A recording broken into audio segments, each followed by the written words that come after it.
संग धर्म का चल रहा है। मुनि धर्म में क्षमादि 10 धर्मों की प्रधानता दी गई। वस्तुतः क्षमा, मार्दव, आर्जव आदि रूप परिणति ही हमारे सच्चे धर्माचरण को पुष्ट करती है। धर्म का आचरण करने का मतलब विकार से निर्विकार की ओर बढ़ना। निर्विकारता स्वभाव है और विकार विभाव है। विभाव का संस्कार अनादि से चला रहा है, जो हमें पूरी तरह से प्रभावित करता है,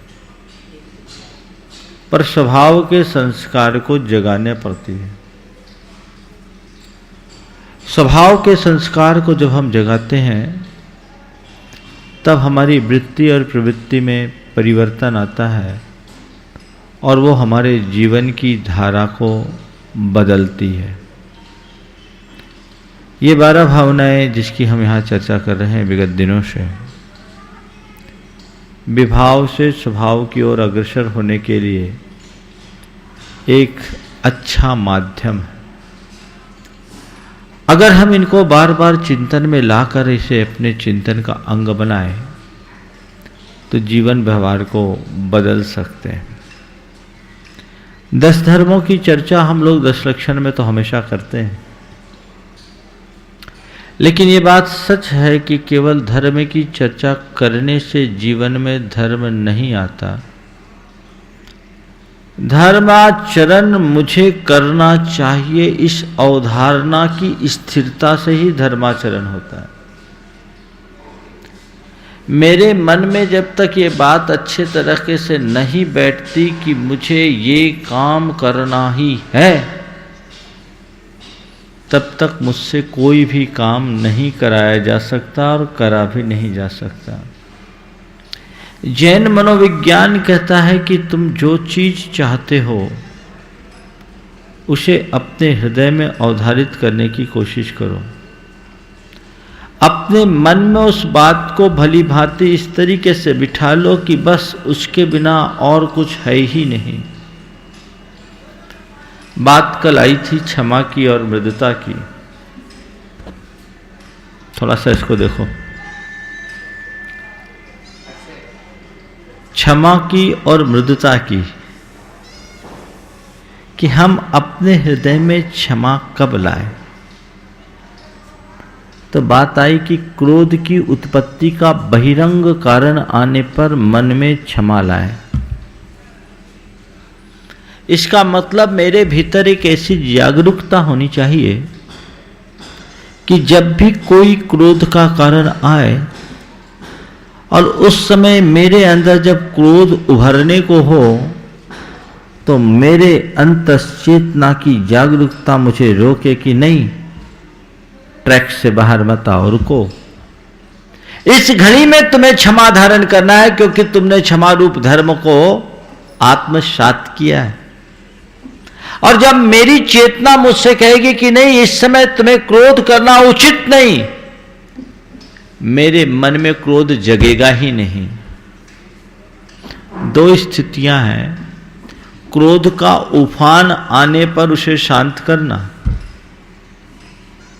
उसे अभिव्यक्त ना होने देना, और एक है कि क्रोध को उत्पन्न ही ना होने देना। ये उत्तरोत्तर जागरूकता के अनुसार होते हैं। जितने भी हमारे मन के विकार हैं ये अबुद्धिपूर्वक होते हैं। अबुद्धिपूर्वक मतलब बिना प्रयास के, अनचाहे। संस्कार में ऐसे अनादि के उस अबुद्धिपूर्वक चलते आ रहे संस्कारों को जीतना है, तो उसके प्रति जागरूकता मतलब इस बात का एहसास हमें हो कि बस ये काम हुआ। एक बार एक व्यक्ति ने कहा कि महाराज जी क्रोध आ जाता है, पता ही नहीं चलता कब क्रोध आया, बाद में लगता है कि मैंने गलत कर लिया। ये सच है। अगर क्रोध के उभरने से पहले क्रोध का पता लग जाए तो क्रोध आ ही नहीं सकता। क्रोध का पता तभी लगेगा जब बोध हो, और बोध और क्रोध दोनों एक साथ नहीं चलते। बोध होगा तो क्रोध नहीं होगा। उसके प्रति आपको जागरूक होना होगा। और जागरूकता कब? जब गुस्सा आ रहा हो तब नहीं, जब शांत बैठे हो तब। क्रोध का कारण आने पर क्षमा धारण करना चाहिए। ये क्षमा धर्म के आचरण की घड़ी है। लेकिन जब क्षमा धर्म की भावना हमें भानी है, तो जब हमारे सामने कोई क्रोध का कारण नहीं, हम सहज शांत बैठे हैं, उस घड़ी अपने मन में ऐसी फीडिंग दो कि क्रोध का कैसा भी कारण क्यों ना आए, मुझे क्रोध नहीं करना है।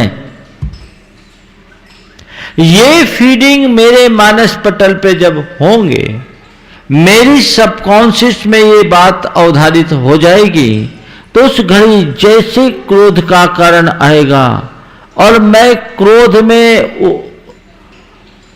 आविष्ट होने की स्थिति में होऊंगा कि मेरे अंदर का मेरा अंतरंग, मेरी चेतना मुझसे कहेगी, ए कहाँ जा रहा है? तूने तो मुझे ये कहा था कि क्रोध की घड़ी में मुझे क्रोध नहीं करना, और वही संबोधन मुझे सावधान कर देगा। आजकल एक तकनीक विकसित हुई है मनोविज्ञान में, ऑटो सजेशन की। ऑटो सजेशन का मतलब क्या है? स्वयं के द्वारा स्वयं को समझाइश देना, अपने आप को अपने आप से समझाना, ये ऑटो सजेशन है। इसमें व्यक्ति अपने आप को खुद परामर्श देकर अपनी बहुत सारी दुर्बलताओं को जीत सकता है और काम करने की क्षमता बढ़ा सकता है। ये जो ऑटो सजेशन की बात है वही अनुप्रेक्षा है। ऑटो सजेशन वाले कहते हैं कि जो भी चाहे आप साथ बैठे और अपने मन में फीडिंग दे। देखिए कितना अंतर होता है। कई लोगों को लेट उठने की आदत होती है, बिना अलार्म के नहीं उठ पाते हैं। और कई बार आप सोते हैं, कई लोगों के साथ ऐसा अनुभव भी होता है, सोते समय ये सोच के सोते हैं कि आज कल सुबह मुझे 4 बजे उठना है क्योंकि 5 बजे ट्रेन पकड़ना है। ऑटोमेटिक 4 बजे नींद खुल जाती, खुलती कि नहीं खुलती? ये क्या हुआ? Mental alarm. आपने अपने मन में ये फीलिंग अच्छे से दे दी कि सुबह 4 बजे मुझे उठना है।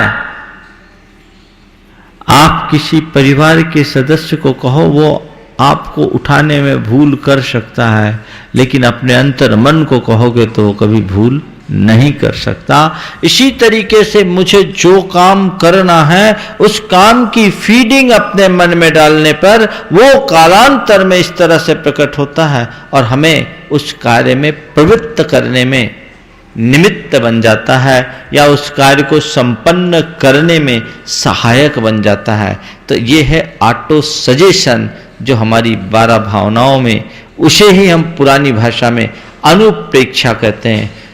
शांत जब रहो तो मुझे क्रोध नहीं करना, क्षमा धारण करना है, मुझे मान नहीं करना, मृदुता धारण करना है, मार्दव भाव को धारण करना है। बार बार बार बार इन धर्मों का चिंतन करोगे तब तुम्हारे जीवन में धर्म आएगा। 1 घंटे का प्रवचन सुनने से क्रोध चला जाए तो अभी तक तो किसी को क्रोध ही नहीं होता। 1 दिन के समागम से अगर मान मुक्त हो जाए तो अभी तो मान का अतई पता नहीं होना चाहिए। अरे महाराज, 1 घंटे के समागम से मान मुक्ति की बात करते हैं, यहाँ तो उल्टा होता है। हम जब ज़्यादा समागम पाने लगते हैं और जब गुरुओं का नज़दीकी से आशीर्वाद मिल जाता है तो ये भी मान होता है कि हम पर बड़ी कृपा है, हम तो खास हैं, ये मान है, ये विचित्र परिणति है हमारी। संस्कार इसको बोलते हैं, अनादि के संस्कार हैं। हम लोग एक शब्द का प्रयोग करते हैं, निर्जरा, है ना। ये निर्जरा क्या है? निर्जरा का मतलब क्या है? बंध और निर्जरा ये दो शब्द हैं। बंध जिसको हम कर्मों का बंध कहते हैं, और निर्जरा यानी कर्मों के झड़ने को निर्जरा कहते हैं। लेकिन जब हमको कर्म ही नहीं दिखते तो किसको हम बंध माने, किसको निर्जरा? वस्तुतः हमारे अंतर मन में दूषित संस्कारों का जमना बंद है और पूर्वोपार्जित संस्कारों का क्षरण होना, उनका उदात्तीकरण होना, उनका परिष्करण होना, ये निर्जरा है। तो उन संस्कारों को बदलना होगा। उन संस्कारों को जब हम बदलेंगे तब कहीं जाकर ये सारे कार्य हो सकते हैं। तो अपने संस्कार बदलो। संस्कार बदलने के लिए ये अनुप्रेक्षाएं बहुत सहायक है। तो जो लोग ये कहते हैं कि मैं अपने इमोशंस पर कंट्रोल नहीं कर पाता, ये बहुत बड़ी दुर्बलता है। कि हम कैसे करें, अपने इमोशंस पर कंट्रोल कैसे करें, क्रोध को कैसे जीते। लोग बोलते हैं क्रोध क्या, कई तरह के इमोशंस है, उन पर कंट्रोल करने के लिए एक ही उपाय है। जब आप सहज शांत बैठे, अपने मन में फीडिंग देना शुरू करें, वो संस्कार आपके काम में आएंगे, जीवन की धारा बदल जाएगी। मैं एक अपना अनुभव बताता हूं। मैं जब तक इस मार्ग में नहीं आया था, मेरी जबान से अपशब्द ज्यादा निकला करते थे। अब जैसी आज की वातावरण में रहता है और एक धारणा है कि अपशब्द बोल के लोग अपना रुआब झाड़ना चाहते हैं। हो सकता मैं भी इसी का शिकार होगा। तो वो अपशब्द निकलते थे, संस्कार में थे। संघ में आने के बाद तीसरे या चौथे दिन की बात है, बाबा जी ध्यान से सुनो, मेरे मुख से एक अपशब्द निकला। अपशब्द में भी कोई गाली नहीं, शाला शब्द निकल गया। संयोगतः उसी ये आवाज गुरुदेव तक पहुंच गई। राजनाथ गांव की बात है, 1984 की। उन तक ये आवाज पहुंची। मुझे बड़ी शर्मिंदगी लगी कि मैं अब ब्रह्मचारी हो गया, साधु हो गया, और मेरे मुख से इस अपशब्द का उच्चारण उचित नहीं है। आचार्य महाराज ने कुछ नहीं कहा, उनने सुनकर अनसुना कर दिया। हो सकता है शायद उनने सुना भी ना हो, पर मुझे लगा कि उन्होंने सुन लिया। मैं तुरंत गुरुदेव के चरणों में गया और कहा, गुरुदेव आशीर्वाद दे, मुझसे गड़बड़ हो गया, मुझे अपशब्द नहीं बोलना चाहिए था, मुख से अपशब्द निकल गया। आप रास्ता बताएं कि अपशब्द से कैसे बचे, अपशब्दों के प्रयोग से कैसे बचूं। उनने मेरे सिर पर आशीर्वाद दिया, हाथ रखा और कहा, आज से तय करो, संकल्प करो कि मुझे अपशब्द नहीं बोलना है, मुझे अपशब्द नहीं बोलना है, और इसकी एक माला फेरो। मैंने पूरी एक माला फेरी, मुझे अपशब्द नहीं बोलना है, मुझे अपशब्द नहीं बोलना है, मुझे अपशब्द नहीं बोलना है। एक माला मैंने फेरी और 1984 से आज 2014 है, 30 बरस बीत गए, मुझे कभी याद नहीं कि मेरे मुख से फिर कभी कोई अपशब्द निकले हों। यह है ऑटो सजेशन। याद नहीं, आप भी कर सकते हो, करना चाहो तो। मनुष्य के जीवन में कुछ भी असंभव नहीं, पर कौन करेगा? जिसके अंदर तत्परता हो, लगन हो, निष्ठा हो कि मुझे करना है। यदि मेरे मन में मेरे मुख से उच्चारित अपशब्दों के प्रति ग्लानि नहीं होती तो मैं अपशब्द से मुक्त नहीं हो पाता। मुझे दो बातें मेरे साथ जुड़ी, मेरे मुख से अपशब्द निकले इसका मुझे एहसास हुआ और उसके बाद मुझे ग्लानि हुई, तब मैं उनसे मुक्ति पा पाया। जिन लोगों को अपशब्द न लगते हों, उसका एहसास ना होता हो, कभी सुधर नहीं सकते। कई लोग ऐसे हैं जो अंट शंट बोलते रहते हैं और उनसे बोलो कि भैया ऐसा क्यों बोलते हो, बोलता है ये तो मेरी भाषा है। ऐसा जो इसको अपनी भाषा बना ले, उस व्यक्ति के जीवन की परिभाषा ही अलग हो जाएगी, भगवान ही मालिक। तो ये भावना है, इस भावना को बार बार भाना, मुहुर मुहुर चिंतनम अनुप्रेक्षा। तो जीवन में इस तरीके का बदलाव, कल मैंने क्षमा और मार्दों के संदर्भ में बात की। आज आगे के धर्मों की चर्चा करते हुए क्रम प्राप्त है, आर्जो धर्म है। मोतून कुडिल भावम निम्मल हृदयेन चर्द जो शमनो अज्जौ धम्मम तय्यो तस्सदु संभव दिनीमेन। आर्जव धर्म कुटिलता के अभाव में प्रकट होता है। आर्जव का मतलब है सरलता। आप सब इस बात से अवगत है, हर साल सुनते हैं। लेकिन यहां आचार्य कुंद आप लोगों से नहीं बोल रहे हैं। आचार्य कुंद यहां मुनियों को परामर्श दे रहे हैं और कह रहे देख ये कुटिलता बहुत खतरनाक चीज है, मुनि को भी नहीं छोड़ती। साधारण गृहस्थों की बात तो बहुत दूर की है, क्योंकि हमारे मन का स्वभाव ही ऐसा है, वो उत्पथगामी है, उल्टी दिशा में जल्दी भागता है, सीधा चलने की उसकी हैबिट नहीं है। तो कुटिलता जीवन में जटिलता लाती है। अपने जीवन को सुखी बनाना है तो सरल बनो। आप देखते सांप जब बाहर चलता है लहराता हुआ चलता, कभी सीधा नहीं चलेगा, लहराता हुआ चलेगा। लेकिन जब उसे अपने बिल में प्रवेश करना होता है एकदम स्ट्रेट सीधा। संत कहते हैं तुम संसार में चाहे टेढ़े मेढ़े घूमो, लेकिन अपनी आत्मा में आना है तो तुमको सीधा होना होगा, एकदम सीधा होना होगा, तब तुम्हारा काम चलेगा। तो सीधे बनो, एकदम स्ट्रेट।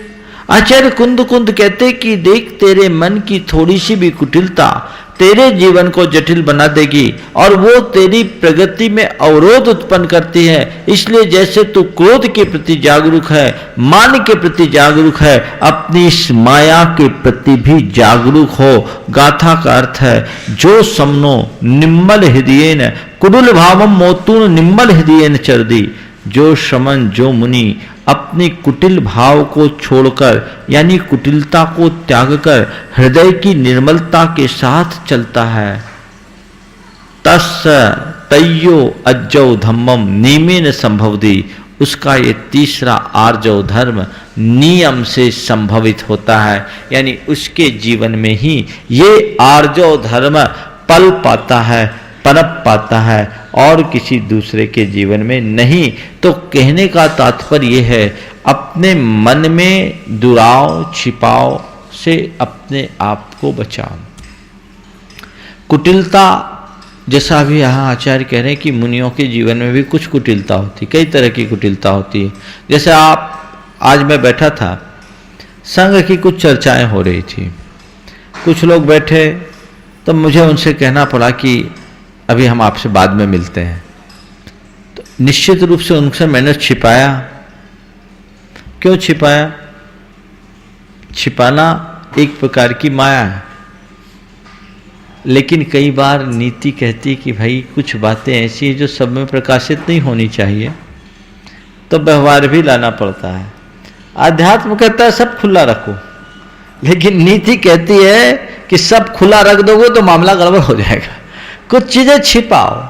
तो छिपाना तो साधु को भी पड़ता है, लेकिन अंतर है, साधु एक नीति की तहत छिपाते हैं और लोग अनीति की तहत छिपाता है।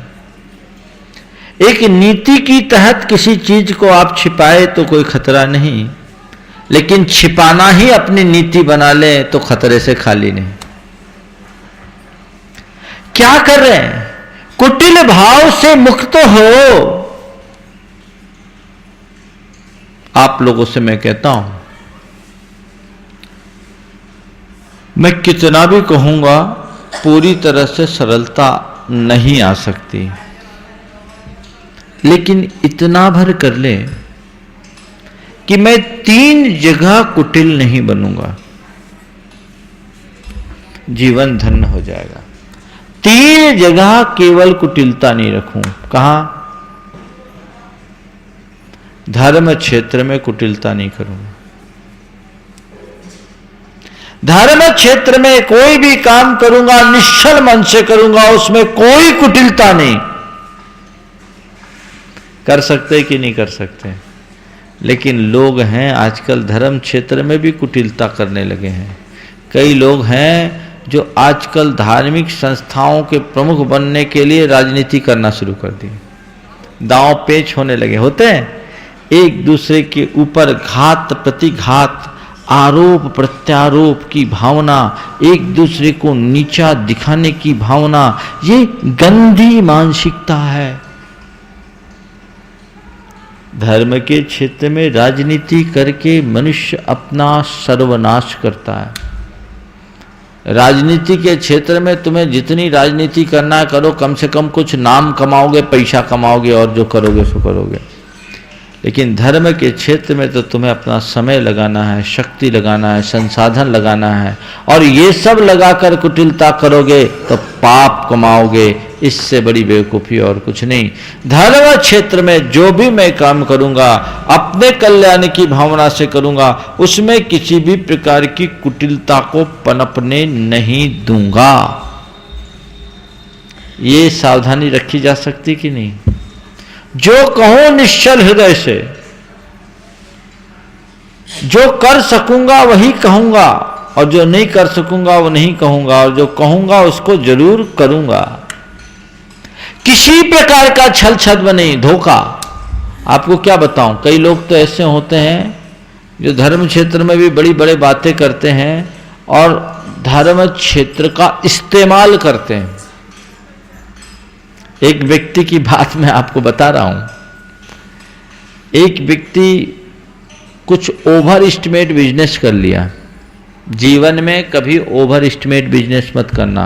नीति वाक्यामृतम कि जो ओवर एस्टिमेट बिजनेस करता है उसका सर्वनाश होता है। प्रसंग आ गया तो 3 बातें आपके काम की बता दूं, बाकी बातें तो आपके काम की नहीं है क्योंकि आपको केवल सुनना है। 3 बातें। हाँ, आपको जब रुपया पैसा कमाने की बात करूं तो बहुत अच्छा लगता है, और छुड़वाने की बात करने लगो तो लगता है महाराज कब प्रवचन बंद करे तो मजा आ जाए। तो 3 बातें उसमें लिखी। ओवर एस्टिमेट व्यापार कभी नहीं करना, और आजकल यही हो रहा है, पार्टियां इसीलिए फेल होती। दूसरी बात उसमें लिखी, लगातार नुकसान होने लगे तो ट्रांजैक्शन बंद कर दो। समझो अभी मेरे अशुभ कर्म का उदय है, अब मैं इसमें जो भी लगाऊंगा सब नुकसान होगा। आदमी के साथ क्या होता, गड्ढा होता है, उस गड्ढे को कवर करने के लिए और बड़ा गेम करता है, और गड्ढे को कवर करने के चक्कर में खुद कवर हो जाता है और गड्ढे में धंसता है, तो धंसता धंसता रातों रात पार्टियां फेल हो जाती है। ये नीति के वचन बड़े अनुभवपूर्ण होते हैं। और तीसरी बात, जो ब्याज चुकाने के लिए ब्याज पर रुपया मांगे उसको कभी 1 पाई मत देना। ओवरलोडेड है, तुम्हारा डूबेगा, देना तो ये मान कर देना कि मैं खैरात दे रहा हूं। तो एक महानुभाव ने ओवर एस्टिमेट काम कर लिया। कुछ लोगों को बड़ा आदमी बनने की बड़ी भूख होती है, तो वो ओवर एस्टिमेट बिजनेस किया, उसके ऊपर बैंक का, बाजार का भारी कर्जा। लेकिन क्या धर्म का इस्तेमाल कहां करता वो मैं बोल रहा हूं, और उसका दुष्परिणाम क्या होता वो बोल रहा हूं।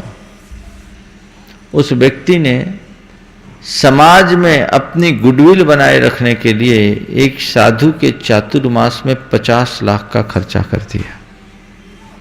अब कोई 50 लाख का खर्चा करे तो मैसेज क्या जाएगा, ये तो आदमी बहुत बढ़िया है, इसके पास पर्याप्त है।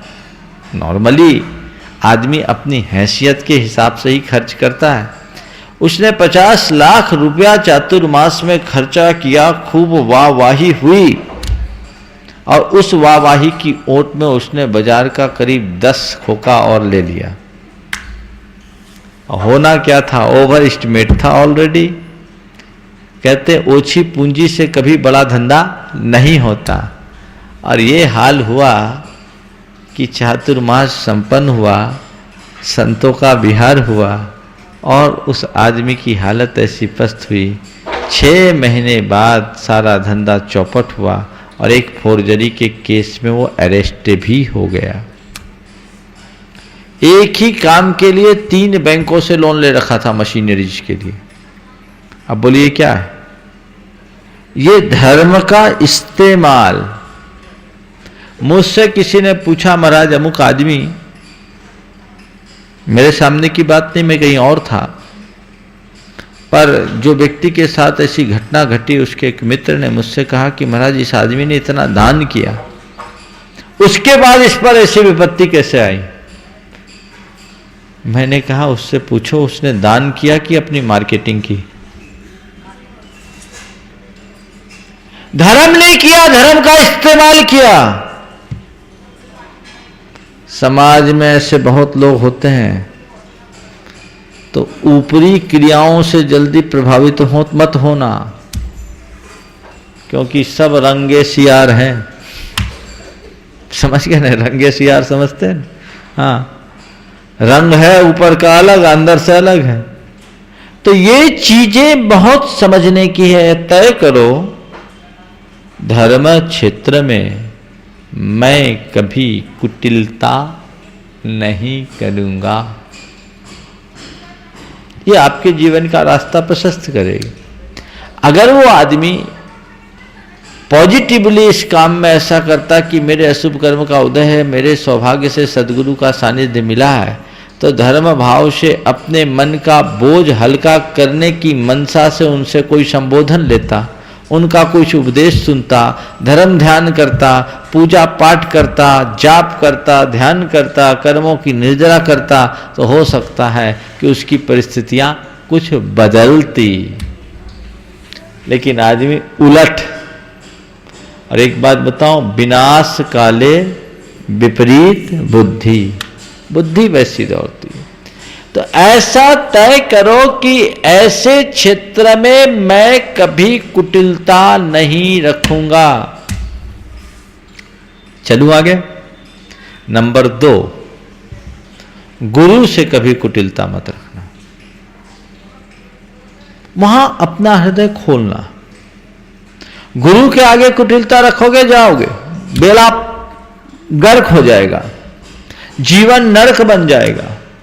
वहां तो एकदम साफ होना चाहिए इंसान को। आप डॉक्टर के पास जाओ और अपनी बीमारी आधी अधूरी बताओ तो क्या होगा? बीमारी ठीक होगी? नहीं। गुरु के सामने खुली किताब की तरह रखो। गुरु के सामने यदि आप कुटिलता रखोगे तो गड़बड़ हो जाएगा। और कई बार ऐसा होता है, लोग गुरुओं का भी इस्तेमाल कर लेते उनको अंधेरे में रखकर। हम लोगों को तो बड़ा, हमें खासकर इतना तजुर्बा हो गया है कि मेरे पास कोई व्यक्ति आता है तो मैं सोच लेता हूं पहले ही, ऐसी गुरु कृपा है, मेरी बुद्धि बोल देती है कि इनकी बात में कितने का भाग देना है या कितने का गुनाह करना है। आदत, अगर साधु तो निश्चल होता है, लेकिन वो अगर अपनी बुद्धि का उपयोग न करे तो ये लोग तो साधु को भी बेच डाले। धन्य है। नहीं, गुरु के आगे कभी कुटिलता मत करना।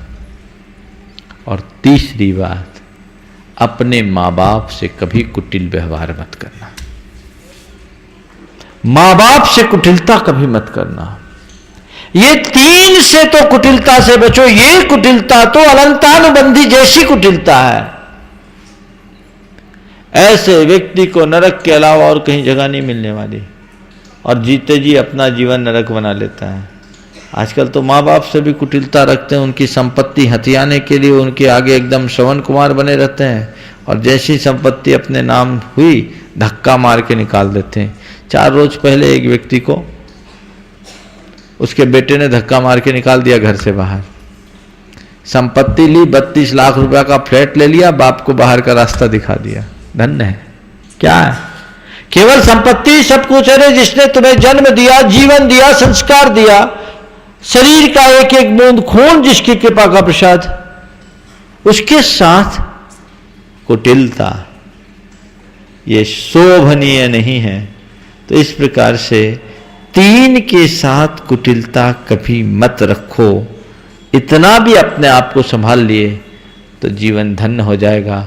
और ये संकल्प के बल पर संभव है, और इस संकल्प में सिद्धि तब होगी जब आप इस संकल्प को बार बार दोहराओगे, अपने मानस में इस बात को बिठाओगे, यहां तो मुझे साफ रहना है, यहां तो मुझे साफ रहना है, यहां कुछ गड़बड़ नहीं। बड़ी विचित्रता होती है। कुछ लोग ऐसे कुटिल होते हैं कि क्या बताऊं। मेरे संपर्क में एक व्यक्ति थे, उनके एक मित्र है, वो मुर्गी दाना बनाते थे। बहुत पुरानी बात है, 1988 की। और मुर्गी दाना कैसे बनता आप सब जानते हैं? मछलियों के पाउडर से, सूखी मछलियों के पाउडर से। जैनी होकर मुर्गी दाना का मैन्युफैक्चरिंग करना कितना निंद कार्य है। उनके मित्र को इससे भारी वेदना होती थी, और मुझसे बहुत जुड़े हुए थे। उन्होंने कहा, महाराज जी ये आदमी कैसे भी रास्ते पे आए, मेरे को वेदना होती है। मैंने उसको एक बार बुलवाया, जबलपुर की बात है, बुलवा करके समझाया।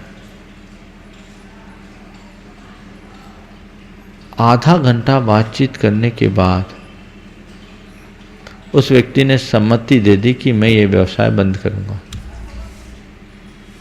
मेरे सामने सम्मति दी कि मैं ये व्यवसाय बंद करूंगा। मैंने उससे कायोत्सर्ग कराया, नमोकार मंत्र पढ़कर संकल्प कराया, और मैंने सोचा इस आदमी के संकल्प में स्थिरता हो, इसलिए गुरुदेव का आशीर्वाद दिलाया जाए। मड़िया जी में हम लोग थे।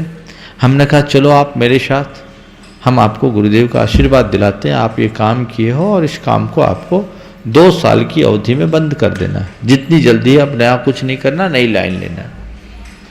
वो मैं उनको लेकर गया। एक दरवाजे से मैं गया, दूसरे दरवाजे से वो कहाँ गया आज तक पता ही नहीं है।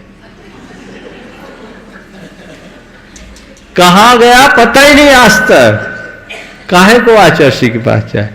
मैं वहां देख रहा हूं, बोले अच्छा हुआ कि मैं उससे पहले कुछ कहा नहीं आचार्य महाराज से कि मैं किसी को लेके आ रहा हूं, नहीं तो मेरी भी भद्द पिटा देते। लेकिन उसके बाद जब उसके मित्र ने बोला तुमने कायोत्सर्ग, बोले कायोत्सर्ग क्या किया था? आपने बोला था तो मैं ऐसे उंगली चला लिया था। ऐसे थोड़ी छूटता है जी। उसके बाद दुर्भाग्य ऐसा रहा उस व्यक्ति का, उसे कई विपत्तियों का सामना करना पड़ा, लेकिन आज तक की सूचना के अनुसार वो आदमी सुधरा नहीं। मित्र ने मित्रता छोड़ दी। ये कुटिलता है। ऐसी कुटिलता से अपने आप को बचाओ। और एक बात अपने हृदय में धारो, माता पिता जो भी कहते हैं वो हित की चाहते हैं। गुरु जो भी सोचते हैं वो हित की सोचते हैं। तुम्हारा मित्र तुम्हारे सुख की बात सोच सकता है, हित की बात सोचे ये जरूरी नहीं। तुम्हारे माँ बाप तुम्हारे सुख की बात भी सोचेंगे और हित की बात भी सोचेंगे, और गुरु यदि सोचेंगे तो सदैव हित की बात सोचेंगे। तुम्हें दुख भी हो तो भी वो हित की बात सोचेंगे। ये बात समझो कि इनकी बातों में ही मेरा हित निहित है, ऐसा हृदय में अवधारित कर लो। कभी इस तरह के दुर्भाव पनप ही नहीं सकते। चले आगे।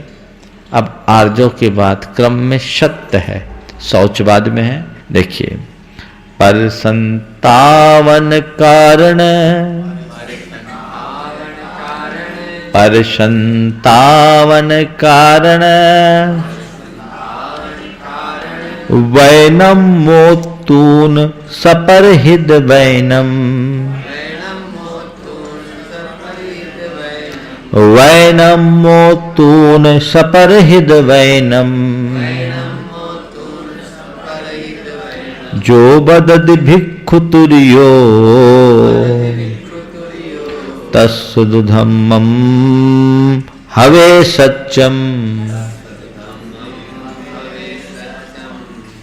पर संतावन कारण वैनम मोतून, पर संतावन कारण, दूसरों को संताप उत्पन्न करने में कारणभूत। वैनम मोतून, वचनों को मोतून छोड़कर, जो सपरहित वैनम बदती, स्व और पर के हितकारी वचन बोलता है, ऐसे भिक्षु उस भिक्षु के तस्तु तुर्यो सच्चम धम्म हवे, उस भिक्षु के, उस साधु के, उस मुनि के चौथा सत्य धर्म होता है। मतलब क्या हुआ? वचन बोलो, पर कैसे वचन बोलो? पर संतापन कारण नहीं, दूसरे को संतप्त करे ऐसे शब्द मत करो, दूसरे को तृप्त करे ऐसे वचन बोलो। शब्द में बहुत बड़ी ताकत है। एक शब्द है जिसे सुनकर मन बाग बाग हो जाता है, और एक शब्द है जिसे सुनते ही चित्त में आग लग जाती है। एक शब्द है जिसको सुनकर मन खिल जाता है, और एक शब्द है जिसे सुनते ही मन खौल उठता है। एक शब्द है जिसको सुनने से आह्लाद होता है, और एक शब्द है जिसको सुनते ही आघात पहुंचता है। एक शब्द है जो कभी भी किसी को किसी का कायल बना देता है, और एक शब्द है जो सामने वाले को घायल कर देता है। तुम्हारे ऊपर है, तुम कैसे शब्दों का प्रयोग करो। शब्द से बाग भी हो सकते हो और आग भी लगा सकते हो। यहां बोलने का निषेध नहीं, बोलते बोलो, बाग लगाओ, आग मत लगाओ। ऐसे शब्द कभी मत बोलो जिससे आग लगे। ऐसे शब्द का प्रयोग करे जो आग को भी बुझा डाले। प्रयोग वचनों का बहुत बहुत जागरूकता के साथ करना चाहिए। मानसिक, वाचिक और शारीरिक 3 स्तर की हिंसा में अहिंसा धर्मी शारीरिक हिंसा तो न के बराबर करते हैं, पर वाचिक हिंसा बहुत ज्यादा कर डालते हैं। अपने वचनों से किसी को हर्ट करना हिंसा है। बोलते समय ध्यान रखता है, बोल दिए जो बोलना है। एक सज्जन ने बोला, हमको तो जो मुंह में आता है बोल देते हैं, बाद में सोचते हैं। बोले यही तो मूर्ख की पहचान, और क्या है। जो बोलने से पहले सोचे वो विद्वान, और जो बोलकर सोचे वो मूर्ख। एक नीति है, सोच करे सो सूर है, और कर सोचे सो धूर। क्या बोला? सोच करे सो सूर है, और कर सोचे सो धूर। धूर यानी धूल। तो सोच करके बोलो। ऐसे शब्द जिससे सामने वाले का मन प्रमुदित हो उठे, ऐसे शब्द कभी मत बोलो जिससे उसका मन खिन्न हो उठे। एक दूसरे से संपर्क का आधार भी हमारे वचन है। आप किसी से बात करो, अगर वो मीठे बोल बोलता है, अच्छी बात बोलता है, तो आप उससे प्रभावित होंगे, चाहे वो व्यक्ति साधारण भी क्यों ना हो, पर उसका असर असाधारण पड़ेगा। और एक व्यक्ति है जो बड़ी ठाट बाट वाला है लेकिन अक्खड़ हो, जिसकी जबान पर लगाम न हो और कुछ भी बोले। मैं आपसे सवाल करना चाहता हूं, आप उससे कितना प्रभावित होंगे? क्यों विनोद जी? हाँ, होंगे? नहीं होंगे। क्यों नहीं हुए? व्यक्ति का बाहरी स्टेटस हमें उतना प्रभावित नहीं करता जितना कि उसका व्यवहार। और व्यवहार में भी वचन व्यवहार बहुत प्रभावित करता है। इसलिए कभी ऐसे वचन मत बोलो, एक छोटा सा दुर्वचन सारे उपकारों पर पानी फेर देता है। एक छोटा सा दुर्वचन किए कराए पर पानी फेर देता है। सब कुछ किया और एक कड़वी बोल दी, गया काम से। मान लो आप किसी के यहां मेहमान हुए और मेहमान होने के बाद उसने आपका आत्मीय स्वागत किया, आप अभिभूत हो गए। भोजन तो इतना बढ़िया कराया कि क्या बताएं, आप बहुत ज्यादा प्रभावित हुए और गुनगाना शुरू कर दिए। सामने वाले के सत्कार पर के प्रति कृतज्ञता ज्ञापित करते हुए आप कह रहे हो, क्या बात है, बहुत आपने तो मेरा दिल जीत लिया, अभिभूत हूं, कितना ज्यादा सत्कार किया। मैंने तो कल्पना भी नहीं की थी कि आपसे मुझे इतना अच्छा सत्कार मिलेगा। अद्भुत, क्या कहूं आपके बारे में। और खाना के लिए क्या कहूं, मेरे पास शब्द नहीं। ऐसा खाना तो मैंने आज तक नहीं खाया। आप कह रहे खाने के बारे में मैं क्या कहूं, ऐसा खाना तो मैंने आज तक नहीं खाया। सामने वाला बोलता है, तू क्या नहीं खाया, तेरा बाप भी नहीं खाया होगा। अब बोलो क्या हो गया, क्या होगा, बोलो अब। सब जहर हो गया। क्या किया उसने? एक लाइन बोला, एक वाक्य, वो भी अधूरा, पूरा नहीं, है ना, होगी बात। तो दूसरों के जिन वचनों से मेरे मन को चोट लगे, तय कर लो मैं दूसरों के प्रति कभी वैसे वचनों का प्रयोग नहीं करूंगा। बस सत्य धर्म हो गया। सावधानी। हमने सुना कि द्रौपदी के छोटे से दुर्वचन के कारण महाभारत हुआ। इतना ही ना कि अंधों के अंधे ही होते हैं। वो महाभारत खत्म हो गया 18 दिन में। पर आज हर घर में जो रोज महाभारत होता, उसका कारण क्या है? क्या है? कटुक्ति, व्यंगोक्ति, कठोर शब्द, मर्मघाती शब्दों का प्रयोग कभी न करें।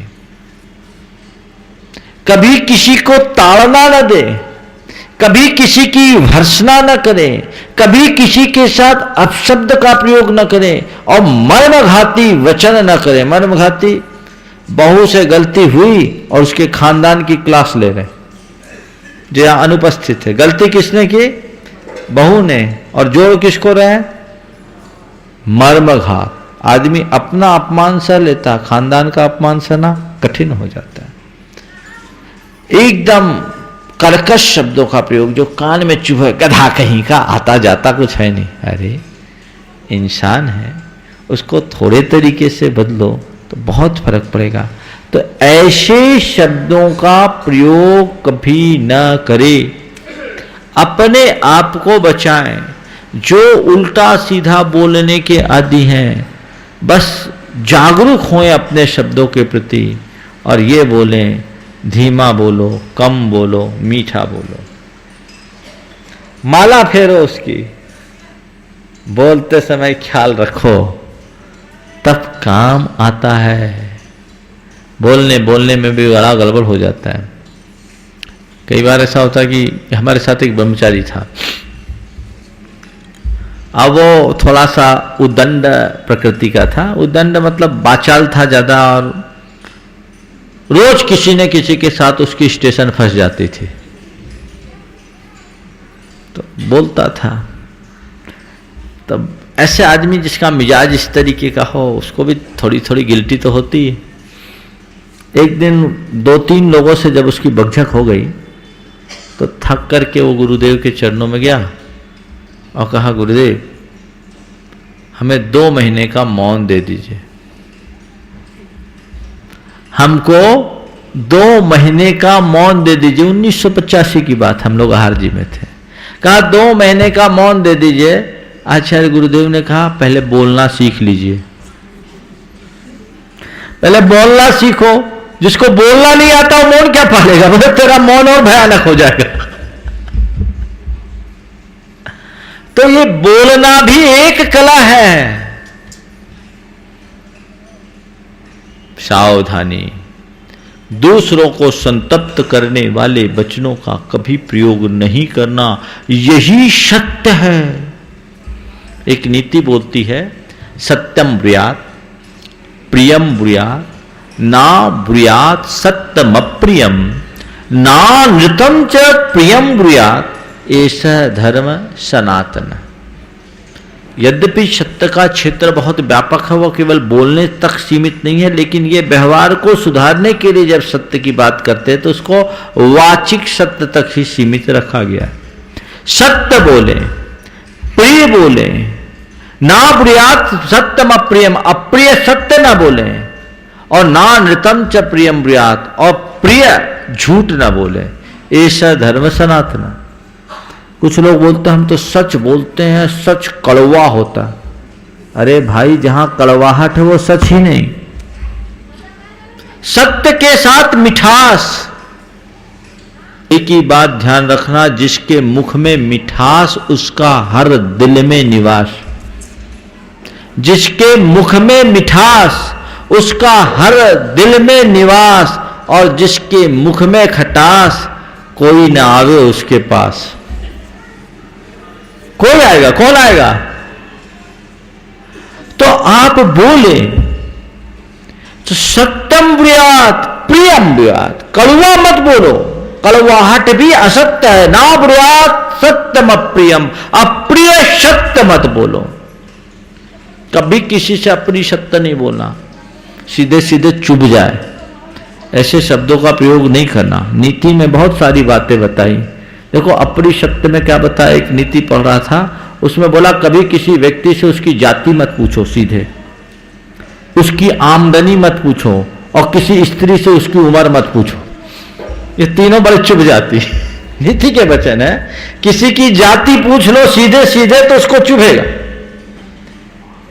किसी की आमदनी पूछ लो तो उसको चुभेगा, और किसी स्त्री की उम्र पूछ लो, स्त्री अपनी उम्र हमेशा घटा के बताना चाहती है, बढ़ा के नहीं बताना चाहती। पूछना नहीं, नीति के वचन वो अप्रिय लगता है। तो कहते हैं आप बोलो सत्य, सत्य के साथ प्रिय बोलो, अप्रिय सत्य मत बोलो, और प्रिय असत्य न बोलो। एक किस्सा सुना करके बात को पूरी कर रहा हूं, समय हो रहा है इसलिए। एक बार ऐसा हुआ, एक राजा था, उसकी एक आंख फूटी हुई, एक ही आंख थी।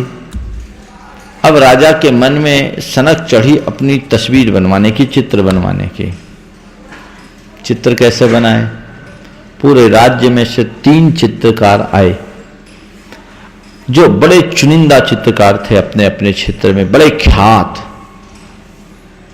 और तीनों को राजा ने कहा कि तुम तीनों हमारा चित्र बनाओ। पहले ने सोचा कि राजा जैसा है उसका चित्र बना देंगे तो जेल के अलावा और कहीं जगह नहीं मिलेगी, काना राजा है। तो उसने क्या किया, राजा को हूबहू चित्र बनाया, आंखें दोनों बना दी, एक आंख की जगह 2 आंख वाला बना दिया। दूसरे के पास जब गया, दूसरे ने सोचा कि चित्र तो राजा का बनाना, जैसा राजा वैसे ही बनाए, तो जैसा राजा था वैसा चित्र बना दिया। तीसरा बहुत होशियार था, उसने दिमाग का उपयोग किया। समय पर जब राजा को सूचना दी गई कि चित्र बन गए, तो चित्र बनने के बाद जब राजा को सूचना दी गई, राजा आया तीनों चित्र देखने की इच्छा से। पहला चित्र देखा, चित्र बढ़िया था लेकिन दोनों आंखें थी, तो प्रिय तो था, सत्य नहीं। कहा ये मेरा चित्र ही नहीं, प्रिय है पर सत्य नहीं, एक आंख वाला हूं, दोनों आंख दिख रहा। राजा को मन खुश नहीं हुआ। दूसरा चित्र देखा तो राजा जैसा था वैसी ही। राजा गुस्सा हो गया, एक तमाचा वहीं मरवा दिया। बोले किसका चित्र बनाया है? सत्य था पर प्रिय नहीं। तीसरा चित्रकार बड़ा अनुभवी था। चित्र देखते ही राजा बड़ा खुश हुआ और अपने गले का हार उस चित्रकार के गले में डाल दिया। बोला क्या चित्र बनाया है तुमने? उसने क्या किया, राजा का चित्र निशाना साधती मुद्रा में बनाया और ऐसे करके तीर का निशाना मार करके एक आंख को ऐसे दबा दिया और राजा खुश हो गया। यह सत्य भी था और प्रिय भी था। समझ में आ गई बात? तो भैया किसी की आंख गोल हो तो आंख को गोल भी मत करो और आंख का निर्माण भी मत करो। आंख के आगे हाथ लगा दो, मामला साफ हो जाएगा। सत्यम ब्रूयात प्रियम ब्रूयात ना ब्रूयात सत्यम अप्रियम ना नृतम च प्रियम ब्रूयात एषः धर्म सनातन है। सूक्ति को चरितार्थ करते हुए अपने जीवन में ऐसी ही सच्चाई को प्रतिष्ठित करने वाला धन्य होता है। सबके जीवन में वही धन्यता और दिव्यता प्रकट हो। इस शुभ भाव के साथ आज मैं यहीं पर विराम ले रहा हूं। बोलिए परम पूज्य आचार्य गुरुवर श्री विद्यासागर जी महाराज की। बोले परम पूज्य